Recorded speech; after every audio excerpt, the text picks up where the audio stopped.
Olá, seja bem-vindo ao Sala do Kaizei. Me chamo Daniel Lunes e o tema que eu vou trazer hoje aqui é o aprendendo a enxergar, só que em máquinas, né? Em máquinas que são automatizadas aí. Alguns vídeos que eu faço e falo é bastante em questão de atividades manuais, né? E hoje eu trouxe algumas dicas aí, alguma orientação para quem tem dificuldade ou não sabe como fazer isso em máquinas.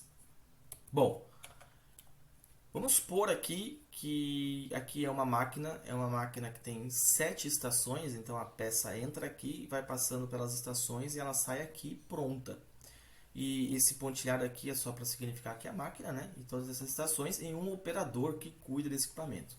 Então pode ser que você seja desafiado a trabalhar nesse equipamento, pode ser que o alto índice de sucata, então você vai ter que vir aqui observar o que está acontecendo. Pode ser que a máquina venha caindo produtividade, ela atendia uma produtividade e agora não. E pode ser que, por exemplo, a empresa ela precisa aumentar a produção dessa máquina porque a demanda aumentou. E hoje, esse exemplo aqui, vamos supor que esse é o problema, que eu preciso trabalhar, aumentar a produtividade desse equipamento, porque aumentou a nossa demanda e aí a gente está tendo muita hora extra nesse equipamento. O processo seguinte está esperando e está causando atrasos até no cliente. Então, o primeiro ponto que você vai fazer é identificar nessas estações dessa máquina qual que é a estação gargalo. A estação gargalo é aquela que o tempo de ciclo, o tempo que ela foi projetada para trabalhar, é o maior tempo. Então, vamos lá. Vamos supor que a gente viu que a estação D aqui é a nossa estação gargalo. Então, a gente vai trabalhar em cima dela. Vamos dar um zoom agora dentro da estação D. Bom, aqui está a estação D. Esse triângulo aqui, ele representa as peças. E aqui a gente tem a estação C, a estação D, a estação F e a máquina continua, né? Tem o F e o G para cá e para cá tem o A e o B. Então esse equipamento, então, ele vem da direita para a esquerda as peças. Então aqui na estação 6 tem uma broca que faz o furo lateral. E a estação D, que é a nossa estação gargalo, ela faz o furo aqui em cima. Então fica furadinha a peça aqui que vai para a próxima estação. Então como é que eu observo aqui? O que, que eu tenho que olhar? Eu tenho que observar, por exemplo, essa distância percorrida. Eu consigo reduzir essa distância percorrida aqui? Eu consigo deixar ela mais pertinho para que a hora que a peça chegue ela já encoste e comece a furar? Ou não? Você pode questionar esta distância aqui. Outro ponto que você pode ver é essa velocidade de descida. Será que eu não consigo fazer que ela desça mais rápido? Ou que ela desça rápido e aqui ela desça devagarinho para ter o ajuste? Então você também pode questionar esse ponto aqui. Outro ponto que você pode analisar é a velocidade de transferência das peças. Então essa esteira que trabalha aqui, qual é a velocidade que ela faz a transferência? Eu não consigo aumentar, porque quando a gente fala de máquina, a gente está falando de segundos. Até menos de um segundo de ganho já é bem significativo. Então se tu ganhar meio segundo aqui na transferência de peça, nessa distância, você já começa a aumentar a produtividade do teu equipamento. Obviamente que a gente está olhando a estação gargalo aqui. Depois que você conseguir reduzir o tempo da estação gargalo, outra estação dessa vai ser gargalo. Aí você tem que dimensionar qual que é a capacidade de equipamento que você tem que chegar. Vamos supor aqui que eu só conseguir reduzir o tempo da estação D já vai ser suficiente. Bom, outro ponto que você pode estar olhando são as indexações, né? Muitas vezes nessas máquinas que tem transferência, ela vem, chega na estação e tem todo um ponto ali para a peça ficar presa e poder fazer o processo de furo aqui. Então, você também pode observar, dá para otimizar alguma coisa aqui ou não?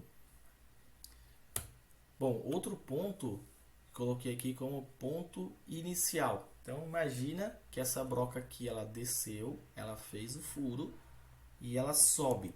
Muitas vezes, alguns equipamentos, ele só vai fazer a movimentação dessa esteirinha aqui, essa peça vem para cá, essa peça vem para cá, quando a broca chega na posição inicial. Será que não dá para fazer algumas coisas serem em paralelo?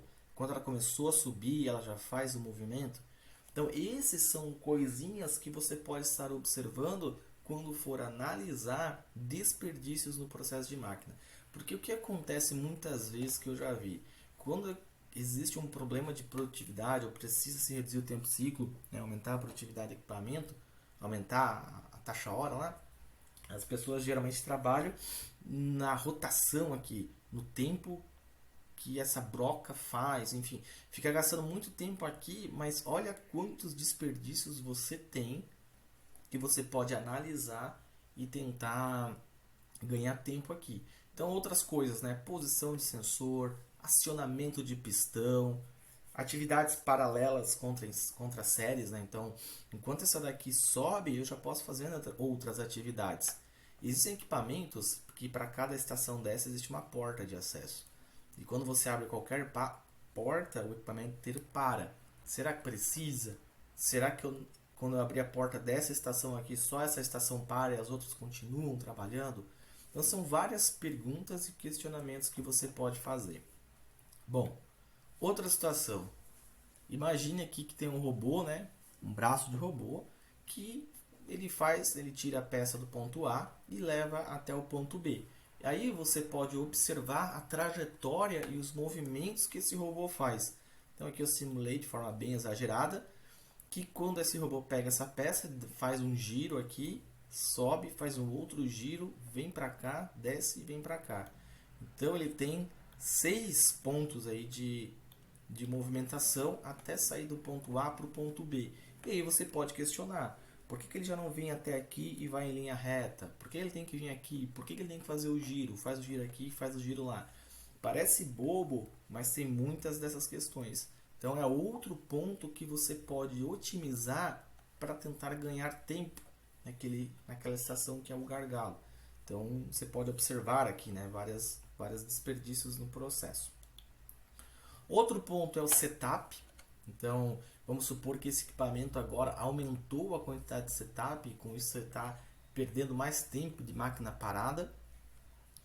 Então, acho que para quem não conhece, rapidamente aqui, eu não vou entrar em detalhes no setup, mas imagina que essa aqui é a linha normal de trabalho do equipamento.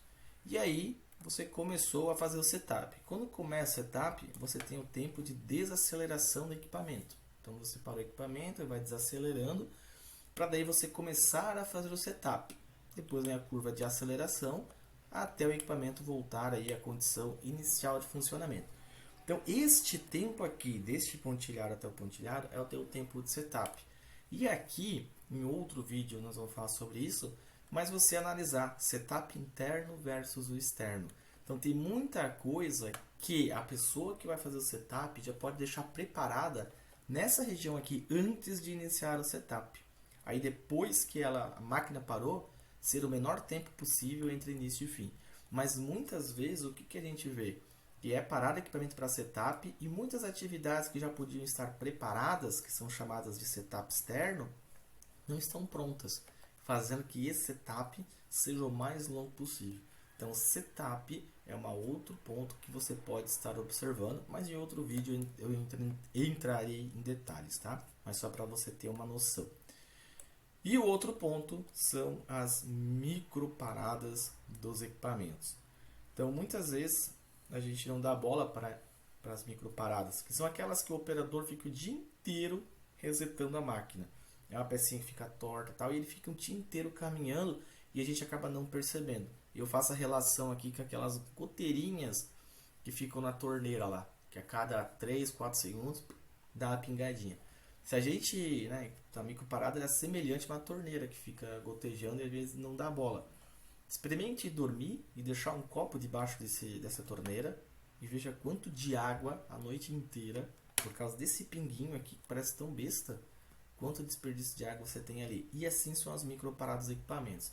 Eu tenho uma experiência própria em que eu trabalhava no equipamento há 15 anos atrás e a gente começou a medir as microparadas. Em um turno dava quase 1 hora de parada de equipamento. Então as microparadas são bem importantes. E você vai se surpreender se você começar a medi-las e elas precisam ser tratadas. Bom, pessoal, você também pode encontrar então a Sala do Kaizen no Instagram do Sala do Kaizen. Você pode encontrar no Telegram do Sala do Kaizen, onde tem vários materiais que eu disponibilizo lá para download. E você pode me seguir no LinkedIn, do Daniel Lunes. Lunes começa com L e termina com Z. Bom, pessoal, era isso. Valeu!